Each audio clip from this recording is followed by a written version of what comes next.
सोचिए, एक नेता जो बार बार मुख्यमंत्री की कुर्सी तक पहुंचा, कभी 7 दिन में ही कुर्सी छोड़नी पड़ी तो कभी पूरे 5 साल तक राज किया।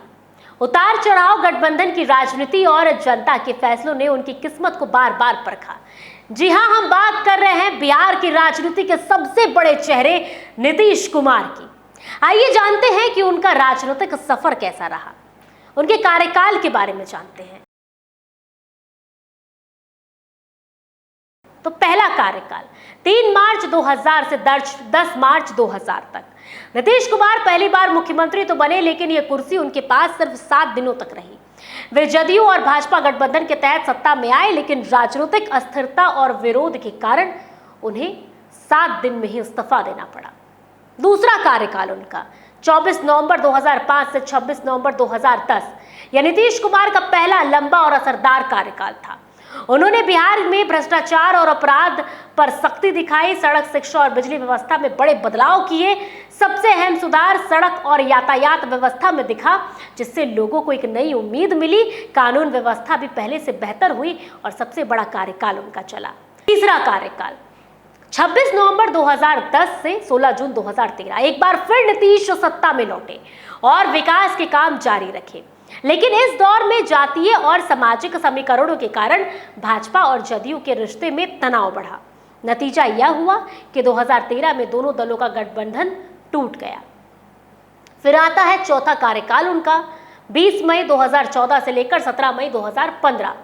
इस बार नीतीश एनडीए के समर्थन से मुख्यमंत्री बने, कई विकास परियोजनाओं और कल्याणकारी योजनाओं शुरू की लेकिन 2015 विधानसभा चुनाव में करारी हार मिली और उन्हें फिर से इस्तीफा देना पड़ा। पांचवा कार्यकाल 22 फरवरी 2015 से लेकर वर्तमान तक। 2015 चुनाव में जदयू ने महागठबंधन के साथ बड़ी जीत दर्ज की और नीतीश फिर से मुख्यमंत्री बने। इस कार्यकाल में शराबबंदी लागू की, महिलाओं और बेटियों की सुरक्षा पर जोर दिया, डिजिटल बिहार जैसी योजनाएं आगे बढ़ाई। 2020 में फिर से जनता ने उन्हें मौका दिया और वे आज तक सत्ता संभाल रहे हैं। वर्तमान में देखिए, कभी 7 दिन में सत्ता गंवाना और कभी लगातार जीत हासिल करना। नीतीश कुमार की राजनीति यही दिखाती है कि बिहार में सत्ता का रास्ता कितना कठिन और चुनौतीपूर्ण है, क्योंकि बिहार की राजनीति में हमेशा गहमागमी देखने को मिलती है। सभी राज्यों की बात करें तो सभी राज्यों में एक बिहार की राजनीति ऐसी है जो हमेशा चर्चा का विषय बना रहता है।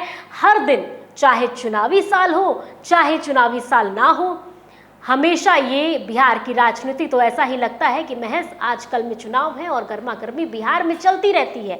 बिहार की राजनीति में हलचल हमेशा देखने को मिलती है और ये तमाम हलचल, ये तमाम उठापटक बिहार की राजनीति में ये साबित करती है कि बिहार में राजनीति को लंबे समय तक टिकाना, जनता के बीच में यहाँ पर रहना आसान नहीं है, क्योंकि जनता सब देखती है और बिहार की राजनीति का जो समीकरण है वो हमेशा ऊपर नीचे, उतार चढ़ाव में दिखता नजर आया और इन तमाम उतार चढ़ाव से बस यही साबित होता है कि राजनीति बिहार की बहुत कठिन भी है।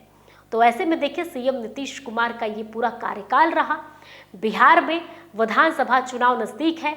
अब देखने वाली बात होगी कि आखिरकार आने वाले चुनाव में भी क्या नीतीश कुमार को जनता चुनती है, क्योंकि जिस तरह से उन्होंने कई योजनाओं से लोगों को मिलाया और अभी भी कई योजनाओं को वो लेकर आ रहे हैं लगातार, तो ऐसे में अब देखने वाली बात होगी कि इस बार बिहार की जनता किसे चुनती है।